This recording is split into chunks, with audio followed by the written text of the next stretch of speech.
নমস্কার, আমি ডক্টর পল্লবিকা মণ্ডল। আমি একজন সার্জিক্যাল অনকোলজিস্ট, পিয়ারলেস হসপিটালের সাথে যুক্ত। আমাদের অনেক পেশেন্ট আমরা দেখি যাদের রেকটাল ক্যান্সার বা কোলনের অন্য কোথাও ক্যান্সার, যারা স্টোমা নিয়ে খুব চিন্তিত বা স্টোমা নিয়ে খুব কনসার্ন থাকেন যে স্টোমা বস্তুটা কি, সেটা কি সারা জীবন থাকবে, যদি সারা জীবন থাকে তাহলে পায়খানার রাস্তা পেটের ওপরে সারা জীবন থাকলে কি করে ওনারা বেঁচে থাকবেন। যাদের মূলত রেকটাম বা মলদ্বারের কাছে ক্যান্সার, তাতে আমরা অধিকাংশ সময় মলদ্বারের রাস্তাটা বাঁচাতে পারি না। তখন সাধারণ পথে আর পায়খানা যখন হয় না, তখন আমাদের একটা অন্য পথ তৈরি করে দিতে হয়, সেইটাকে আমরা স্টোমা বলি।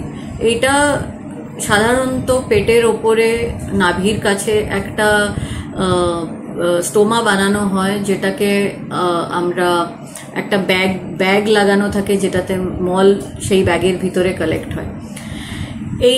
এইটা অধিকাংশ সময় যদি মলদ্বার বাঁচানো না যায়, তখন সেটা কিন্তু আমরা পার্মানেন্ট স্টোমা বলি। সেটা পার্মানেন্ট যখন হয় তখন এটা সারা জীবনই থাকবে।